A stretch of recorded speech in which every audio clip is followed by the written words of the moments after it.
Accountancy class. और last video में हमने 2 न्यूमेरिकल्स किए थे डेप्रिसिएशन के, तो अब हम उसी में सीक्वेंस में ही हम आगे बढ़ते हैं। और अगेन मैंने एक क्वेश्चन यहाँ पर नोट किया है, इसको हम सॉल्व करेंगे। तो फर्स्ट ऑफ ऑल तो हमें क्वेश्चन को समझना है। तो क्वेश्चन है कि green limited purchase machinery on 1 अगस्त 2015। तो जो इम्पोर्टेंट है उनको अपन अंडरलाइन कर लेते हैं। ओके, तो फर्स्ट जो मशीन परचेज की वो की 1 अगस्त 15 फॉर ₹60,000, राइट। और सेकेंड मशीन जो उन्होंने परचेज की है this is 1 October 2016 for ₹20,000। Okay, and on 30 June 17 it sold the first machine. कौन सी वाली? This is the first machine. ये वाली मशीन इसने यहाँ पर सोल्ड कर दी for ₹30,500। And the same date he purchased a new machinery for ₹50,000। ठीक है, तो ये एक डेट ये रही, राइट। और डेप्रिसिएशन है इसका 10% with SLM method. Account close हो रहा है 31 मार्च को।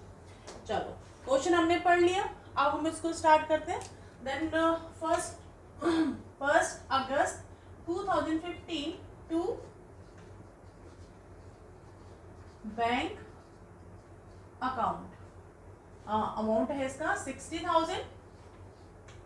ओके, डेप्रिसिएशन चार्ज करेंगे 31 March 2016, then by depreciation account. Okay, तो इसका डेप्रिसिएशन चार्ज होगा लाइक 60,000 इंटू 10%। ओके, अब यहाँ पर हमने मशीन कब परचेज की है? 1 अगस्त 15 को। तो यहाँ से यहाँ तक कि मैं मंथ यदि कैलकुलेट करूँ तो कितने मंथ आएंगे? अगस्त, सितंबर, अक्टूबर, नवंबर, दिसंबर, जनवरी, फरवरी, मार्च, 8 मंथ आएंगे। ओके, तो 8 बाय 12। तो आप देखो, इसको सॉल्व कर लो, तो ये आएगा 4,000। ठीक है, देखो, तो ये आएगा 4,000। अब इसी डेट को हम इसका बैलेंस कैलकुलेट कर लेते हैं। देन बाय बैलेंस CD, 60,000 की मशीन थी, 4,000 डेप्रिशिएट हो गई, तो बैलेंस कितना बचा? 56,000। यहां हो जाएगा 60,000। यहां पर भी टोटल कर लेते हैं इसका 60,000। ओके, अब इस बैलेंस को यहाँ ले आते हैं। Then 1 April 2016 to balance BD 56,000। Okay, अब देखिए, इसने जो सेकंड मशीन परचेज की है ये परचेज की 1 अक्टूबर 16 को, राइट। तो यहाँ पर क्लोजिंग डेट कितनी आएगी इसकी? 31 मार्च 17, यानी इसी सेशन में आ रही है ये वाली मशीन। तो यहाँ लिखेंगे हम 1 अक्टूबर 2016 टू बैंक अकाउंट। कितने की परचेज की इसने? 20,000 की, राइट। और जो मशीन सेल की 2016-17 में सेल की, यानी कि नेक्स्ट सेशन में, तो उसका तो कोई यहाँ पर रोल है नहीं। तो अब यहाँ पर इसका डेप्रिसिएशन चार्ज कर लेंगे दोनों मशीन का। देन बाय, तो फर्स्ट मशीन ये है, सेकंड मशीन हमारी ये है। Then by depreciation account. Okay, तो फर्स्ट जो मशीन है उसका डेप्रिसिएशन होगा लाइक इसकी ओरिजिनल कॉस्ट कितनी है? 60,000 इंटू 10% कितना आएगा? 6,000, राइट। और जो सेकंड मशीन है वो है हमारी 20,000 की, इसका 10% एंड मल्टीप्लाई बाय अक्टूबर से परचेज किए तो अप टू 31 मार्च 6 मंथ होंगे इसके। देन 6 बाय 12, तो ये आ जाएगा 1,000। और इसी डेट को इसका बैलेंस कैलकुलेट करें तो by balance CD। Okay, then जो फर्स्ट मशीन है मेरी 56,000 की थी, जिसमें से अगेन 6,000 लॉस हो गया, यानी डेप्रिशिएट हो गई, तो मेरी मशीन की कॉस्ट कितनी रिमेनिंग है? 50,000। और जो सेकंड मशीन थी मेरी वो 20,000 की थी, जिसमें से डेप्रिशिएट हुआ कितना? 1,000, तो रिमेनिंग बैलेंस कितना आएगा? 19,000।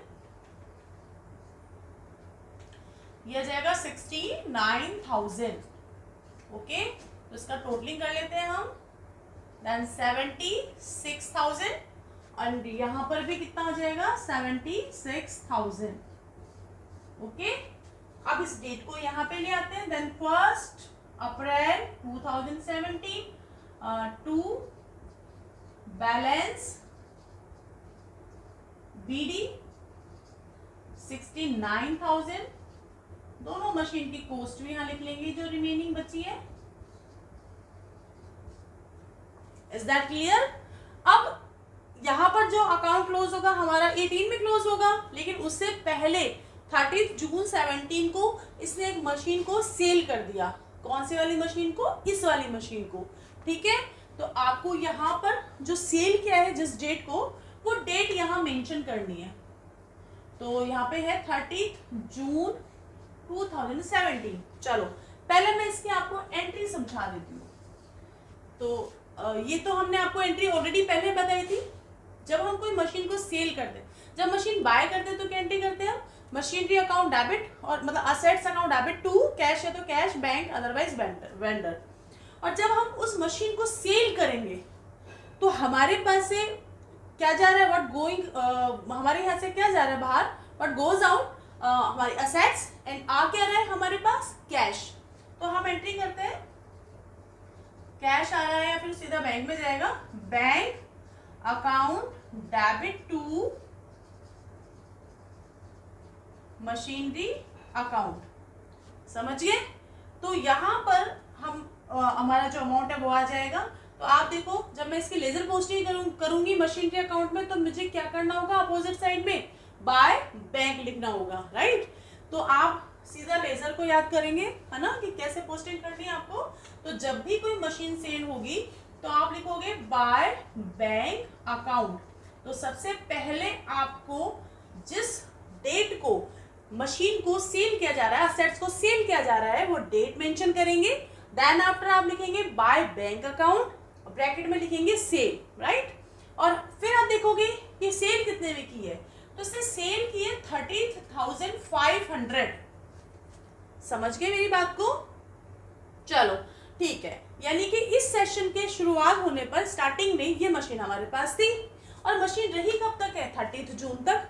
यानी कि हमने इतने पीरियड इसको वर्क में लिया है, काम में लिया है, तो ये इतने समय में भी डेप्रिशिएट तो हुई होगी ना। तो हम इसका डेप्रिशिएशन कैलकुलेशन करेंगे। तो अब यहाँ लिखेंगे 30 June 17, then bye depreciation account. अब मुझे क्या करना है? मैं उस मशीन का डेप्रिशिएशन कैलकुलेट करूंगी जो मैं सेल कर रही हूँ। तो ये तो मिड में सेल हो रहा है ना, और जो रिमेनिंग मशीन है उनका कब होगा डेप्रिशिएशन, कब चार्ज होगा? जब क्लोजिंग डेट होगी तब। ठीक है, तो मेरी जो मशीन सेल हो रही है वो फर्स्ट मशीन सेल हो रही है, और इसकी ओरिजिनल कॉस्ट क्या थी? 60,000।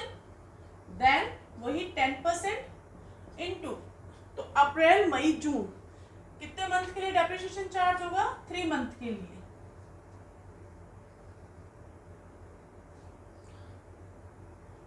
ठीक है, तो ये आ जाएगा आपका 1500। ओके, तो अब आप देखिए,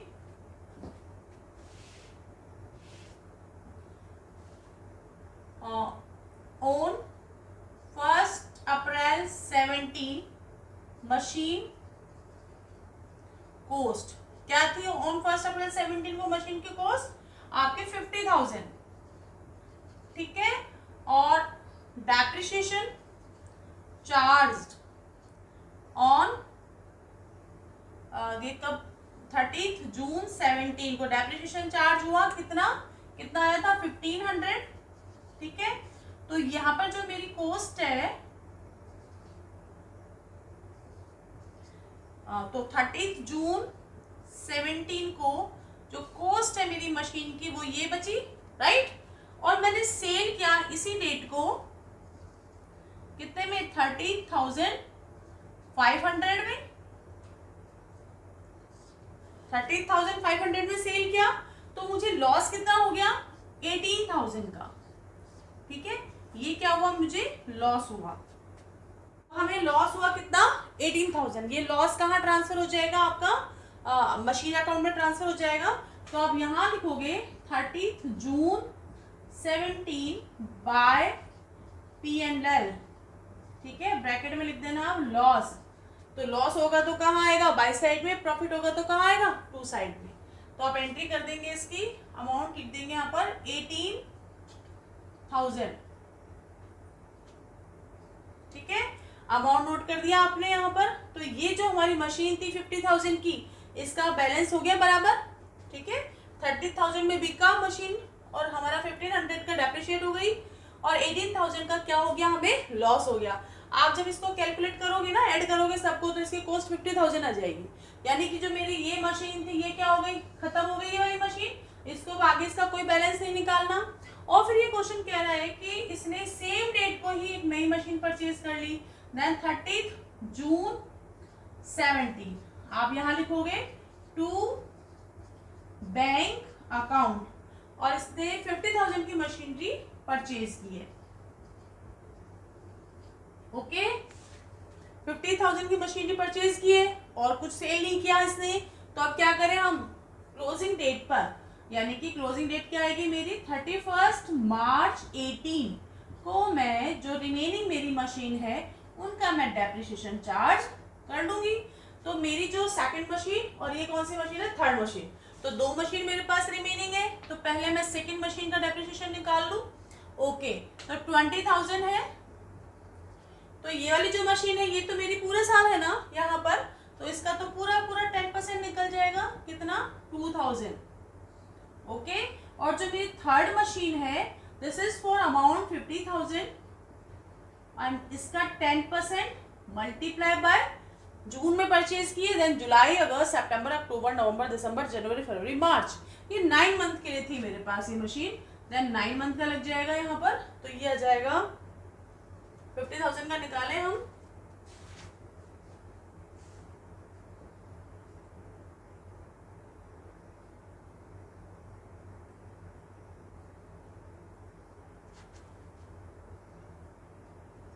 तो ये आएगा 3,750। ओके, अब हम बैलेंस निकाल लेते हैं। देन 31 मार्च 18 यहाँ आ जाएगा बाय बैलेंस सी, राइट।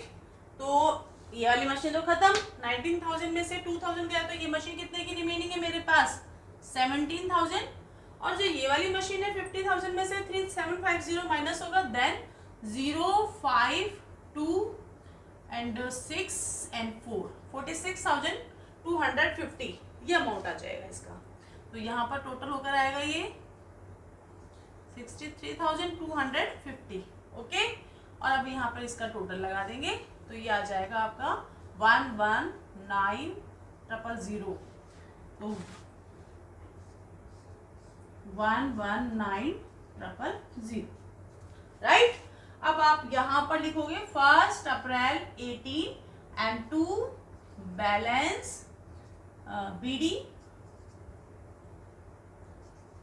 और ये अमाउंट लाकर यहाँ पर आप छोड़ देंगे, राइट। तो इस तरह से आपको ये क्वेश्चन करना है। तो हमने इस वाले क्वेश्चन में ये भी देख लिया कि हम जब मशीन सेल करेंगे तो हम उसकी पोस्टिंग कैसे करेंगे। ओके, तो आप इसको नोट कर ले क्वेश्चन को। तो बस सारा सेम है, कहीं कोई प्रॉब्लम नहीं है। बस जब वो सेल होगी मशीन तब थोड़ा सा चेंज आपको करके लाना है। तो आप इसको माइन्यूटली जरा चेक करें जैसे मैंने आपको बताया है, फिर आप कैलकुलेट करें इसको, ठीक है।